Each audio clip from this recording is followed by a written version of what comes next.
वाङ्मय के प्रधान संपादक,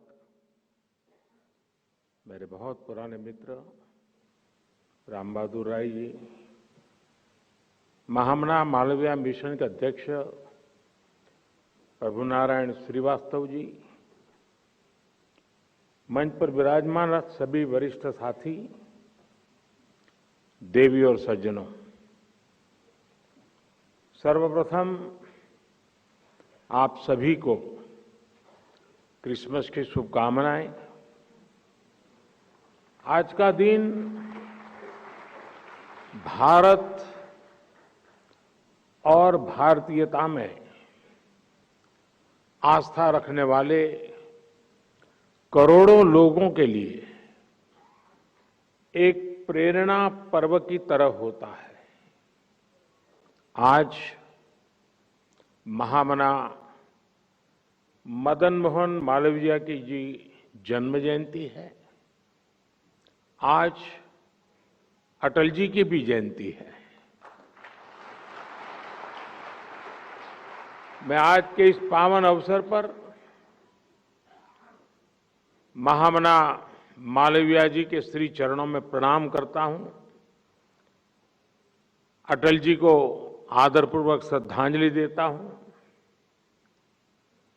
अटल जी की जयंती के उपलक्ष्य में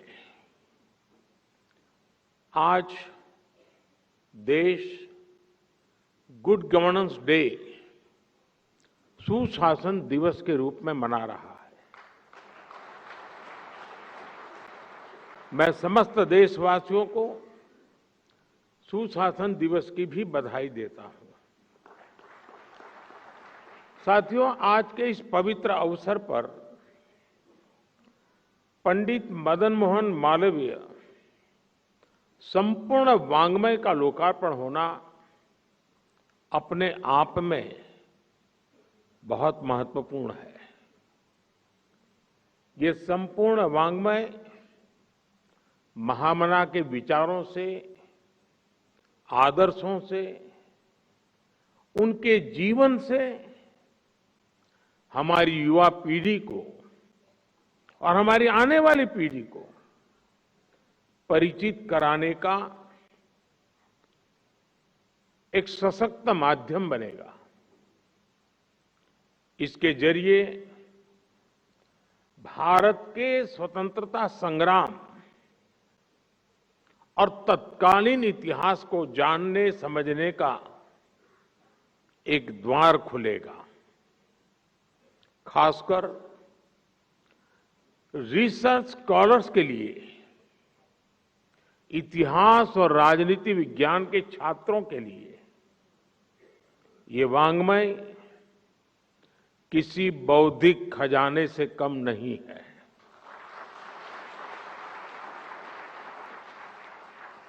बीएचयू की स्थापना से जुड़े प्रसंग, कांग्रेस के शीर्ष नेतृत्व के साथ उनका संवाद, अंग्रेजी हुकूमत के प्रति उनका सख्त रवैया, भारत की प्राचीन विरासत का मान, इन पुस्तकों में क्या कुछ नहीं है। सबसे महत्वपूर्ण बात कि इनमें से एक वॉल्यूम, जिसका राम बहादुर राय जी ने उल्लेख किया, महामना की निजी डायरी से जुड़ा है। महामना की डायरी समाज, राष्ट्र और अध्यात्म जैसे सभी आयामों में भारतीय जनमानस का पथ प्रदर्शित कर सकती है। साथियों, मुझे पता है कि इस काम के लिए मिशन की टीम और आप सब लोगों की कितनी वर्षों की साधना लगी है। देश के कोने कोने से मालवीय जी के हजारों पत्रों और दस्तावेजों की खोज करना, उन्हें कलेक्ट करना, कितने ही अभिलेखागारों में समुद्र की तरह गोते लगाकर एक एक कागज को खोज करके लाना, राजा महाराजाओं के पर्सनल करेक्शन से पुराने कागजों को एकत्र करना, ये किसी भगीरथ कार्य से कम नहीं है। इस अगाध परिश्रम का ही परिणाम है कि महामना का विराट व्यक्तित्व 11 खंडों के संपूर्ण वाङ्मय के रूप में हमारे सामने आया है। मैं इस महान कार्य के लिए सूचना एवं प्रसारण मंत्रालय को, महामना मालवीय मिशन को और राम बहादुर राय जी को और उनकी टीम को हृदय से बधाई देता हूं। इसमें कई पुस्तकालय के लोगों का, महामना से जुड़े रहे लोगों के परिवारों का भी बहुत बड़ा योगदान रहा है। मैं उन सब साथियों का भी हृदय से अभिनंदन करता हूं। मेरे परिवारजनों, महामना जैसे व्यक्तित्व सदियों में एक बार जन्म लेते हैं और आने वाली कई सदियों तक हर पल, हर समय उनसे प्रभावित होते हैं। भारत की कितनी ही पीढ़ियों पर महामना जी का ऋण है। वो शिक्षा और योग्यता में उस समय के बड़े से बड़े विद्वानों की बराबरी करते थे। वो आधुनिक सोच और सनातन संस्कारों के संगम थे।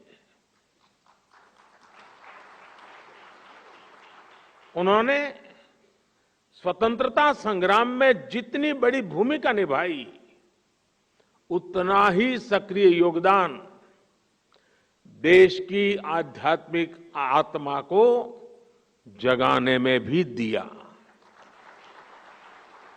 उनकी एक दृष्टि अगर वर्तमान की चुनौतियों पर थी, तो दूसरी दृष्टि भविष्य निर्माण में लगी थी। महामना जिस भूमिका में रहे, उन्होंने नेशन फर्स्ट, राष्ट्र प्रथम के संकल्प को सर्वोपरि रखा। वो देश के लिए बड़ी से बड़ी ताकत से टकराए। मुश्किल से मुश्किल माहौल में भी उन्होंने देश के लिए संभावनाओं के नए बीज बोए।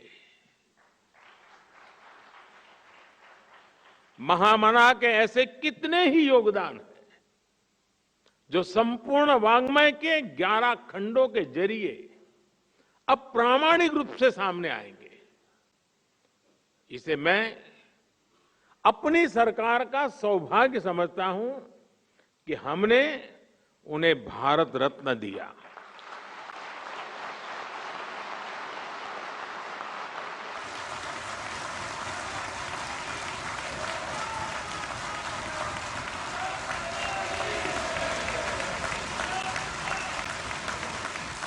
और मेरे लिए तो महामना जी एक और वजह से बहुत खास है। उनकी तरह मुझे भी ईश्वर ने काशी की सेवा का मौका दिया है।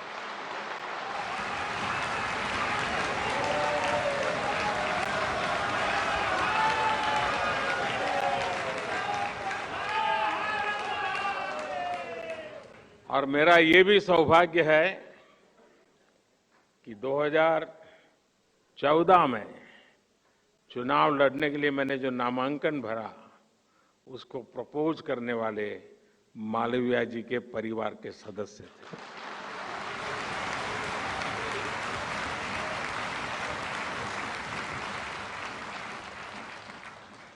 महामना की काशी के प्रति अगाध आस्था थी। आज काशी विकास की नई ऊंचाइयों को छू रही है।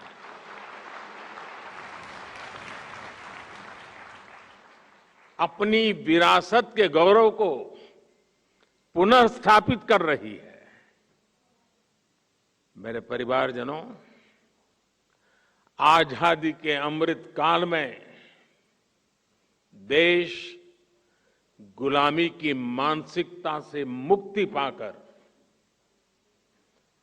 अपनी विरासत पर गर्व करते हुए आगे बढ़ रहा है।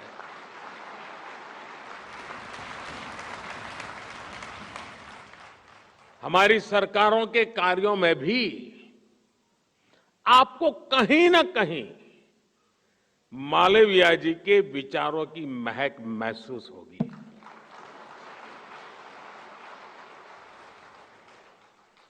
मालवीय जी ने हमें एक ऐसे राष्ट्र का विजन दिया था जिसके आधुनिक शरीर में उसकी प्राचीन आत्मा सुरक्षित रहे, संरक्षित रहे। जब अंग्रेजों के विरोध में देश में शिक्षा के बायकॉट की बात उठी तो मालवीय जी उस विचार के खिलाफ खड़े हुए, उस विचार के खिलाफ थे। उन्होंने कहा कि शिक्षा के बायकॉट की जगह हमें भारतीय मूल्यों में रची स्वतंत्र शिक्षा व्यवस्था तैयार करने की दिशा में जाना चाहिए।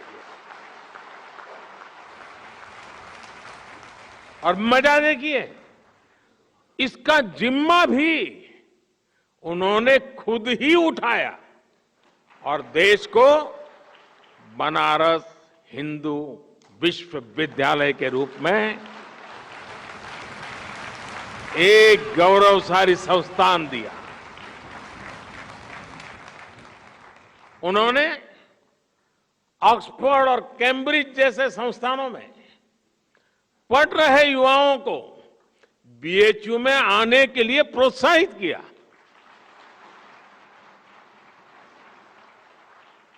महामना इंग्लिश के महान विद्वान होने के बावजूद भारतीय भाषाओं के प्रबल पक्षधर थे। एक समय था जब देश की व्यवस्था में, न्यायालयों में फारसी और अंग्रेजी भाषा ही हावी थी। मालवीय जी ने इसके खिलाफ भी आवाज उठाई थी। उनके प्रयासों से नागरी लिपि चलन में आई, भारतीय भाषाओं को सम्मान मिला। आज देश की नई राष्ट्रीय शिक्षा नीति में भी मालवीय जी के इन प्रयासों की झलक मिलती है। हमने भारतीय भाषाओं में हायर एजुकेशन की नई शुरुआत की है। सरकार आज कोर्ट में भी भारतीय भाषाओं में कामकाज को प्रोत्साहित कर रही है।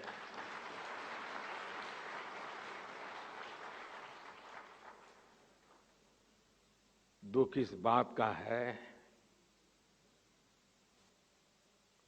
इस काम के लिए देश को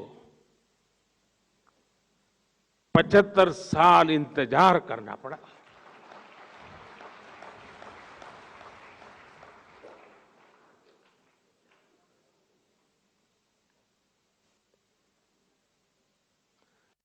साथियों, किसी भी राष्ट्र के सशक्त होने में उस राष्ट्र की संस्थाओं का भी उतना ही महत्व होता है। मालवीय जी ने अपने जीवन में ऐसी अनेक संस्थाएं बनाई जहां राष्ट्रीय व्यक्तित्वों का निर्माण हुआ। बनारस हिंदू विश्वविद्यालय के बारे में तो सारी दुनिया जानती है। इसके साथ ही महामना ने और भी कई संस्थान बनाए। हरिद्वार में ऋषिकुल ब्रह्मचर्य आश्रम हो, प्रयागराज में भारतीय भवन पुस्तकालय हो, या लाहौर में सनातन धर्म महाविद्यालय की स्थापना हो,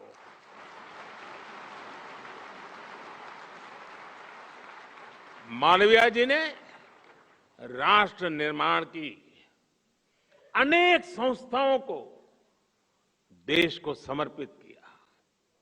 अगर हम उस दौर से तुलना करें तो पाते हैं आज एक बार फिर भारत राष्ट्र निर्माण की एक से बढ़कर एक संस्थाओं का सृजन कर रहा है।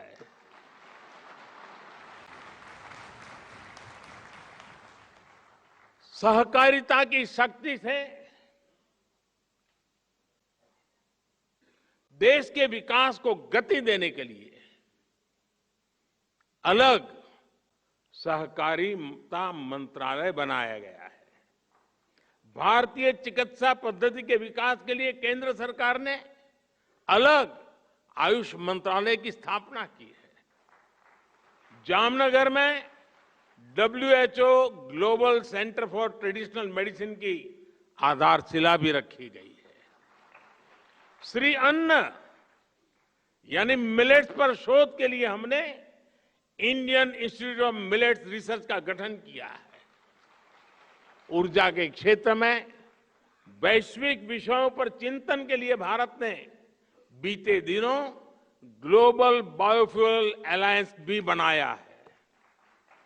इंटरनेशनल सोलर अलायंस हो या coalition for disaster resilient infrastructure की बात हो, ग्लोबल साउथ के लिए दक्षिण का गठन हो या फिर India middle east Europe economic corridor, space sector के लिए इन स्पेस का निर्माण हो या फिर नौसेना के क्षेत्र में सागर इनिशिएटिव हो, भारत आज राष्ट्रीय और अंतर्राष्ट्रीय महत्व की कई संस्थाओं का निर्माता बन रहा है।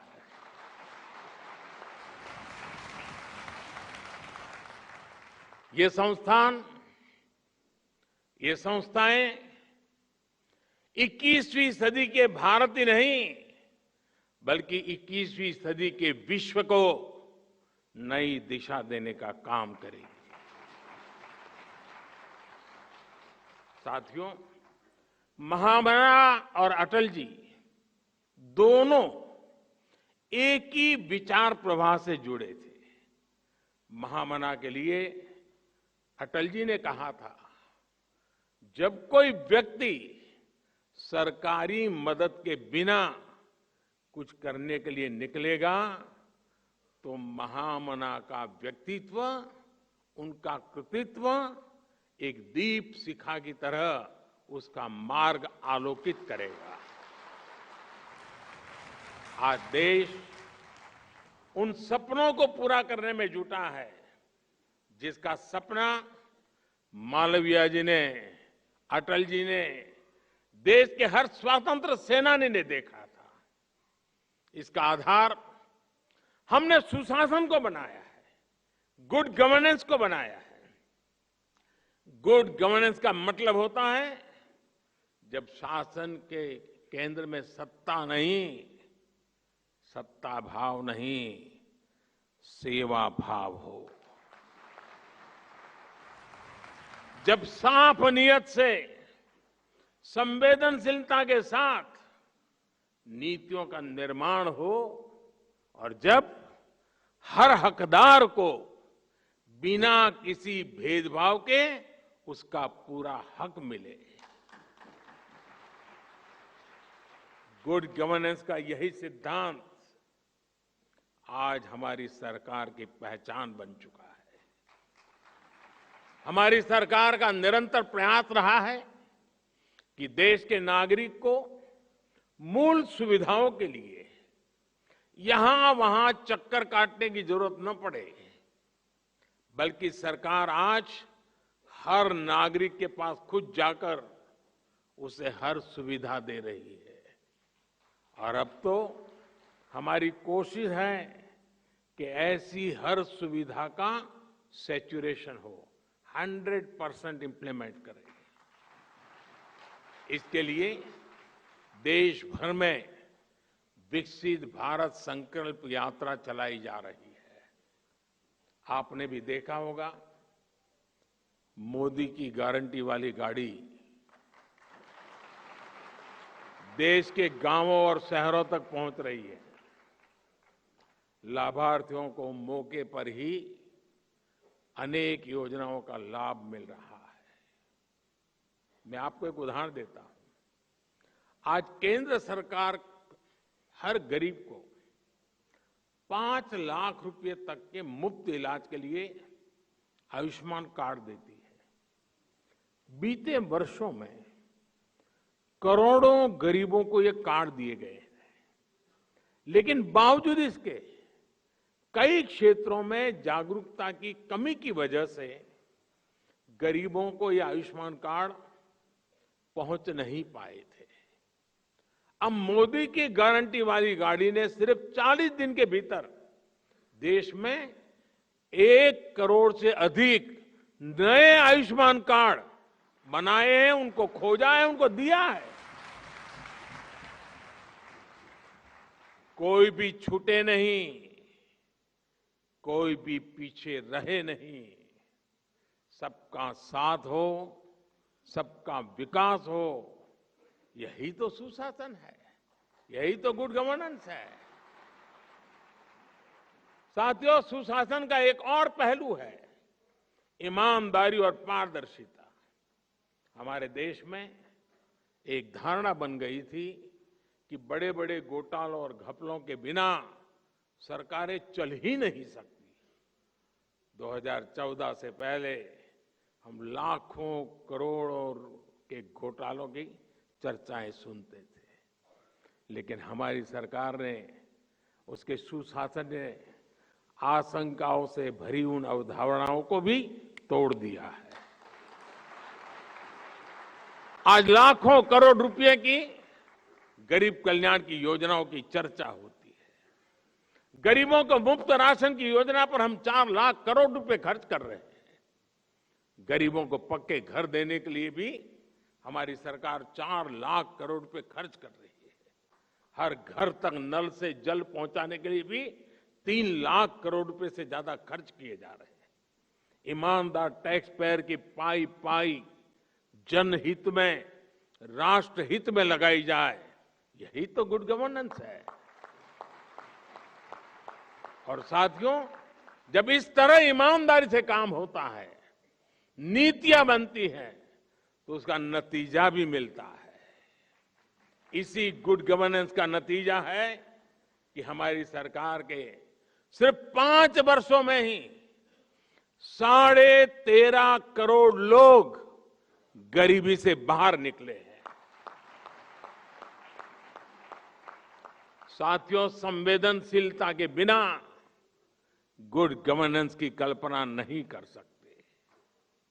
हमारे यहां 110 से अधिक जिले ऐसे थे जिन्हें पिछड़ा मानकर अपने हाल पर छोड़ दिया गया था। कहा जाता था क्योंकि 110 जिले पिछड़े हैं, इसलिए देश भी पिछड़ा रहेगा। जब किसी अफसर को पनिशमेंट पोस्टिंग देनी होती थी तो इन जिलों में भेजा जाता था। मान लिया गया था कि इन 110 जिलों में कुछ नहीं बदल सकता। इस सोच के साथ ना ये जिला कभी आगे बढ़ पाते और ना ही देश विकास कर पाता। इसलिए हमारी सरकार ने 110 जिलों को आकांक्षी जिले, एस्पिरेशनल डिस्ट्रिक्ट की पहचान दी। हमने मिशन मोड पर इन जिलों के विकास पर फोकस किया। आज यही आकांक्षी जिले विकास के अनेक पैरामीटर्स पर दूसरे जिलों से कहीं बेहतर प्रदर्शन कर रहे हैं। इसी स्पिरिट को आगे बढ़ाते हुए आज हम आकांक्षी ब्लॉक्स प्रोग्राम पर काम कर रहे हैं। साथियों, जब सोच और अप्रोच बदलती है तो परिणाम भी मिलते हैं। दशकों तक बॉर्डर के हमारे गांव को आखिरी गांव माना गया।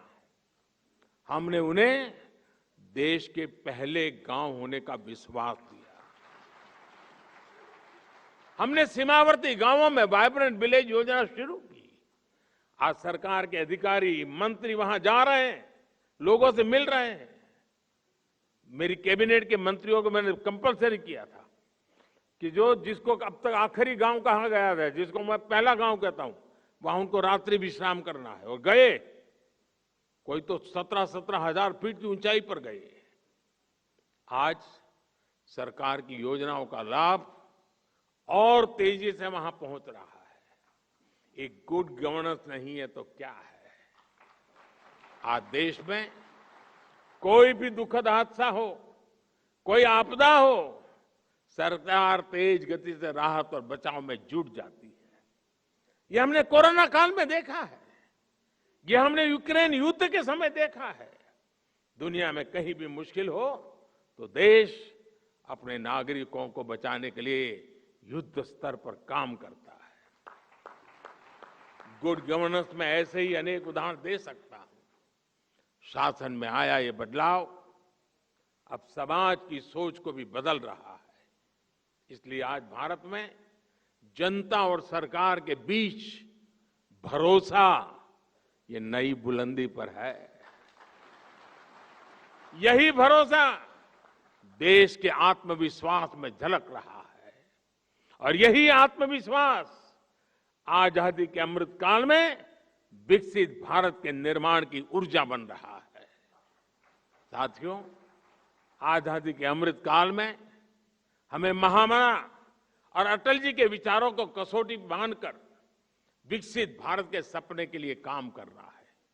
मुझे विश्वास है देश का प्रत्येक नागरिक संकल्प से सिद्धि के इस मार्ग पर अपना पूरा योगदान देगा। इसी कामना के साथ फिर एक बार महामना के श्री चरणों में प्रणाम करते हुए मैं मेरी वाणी को विराम देता हूं। बहुत बहुत धन्यवाद।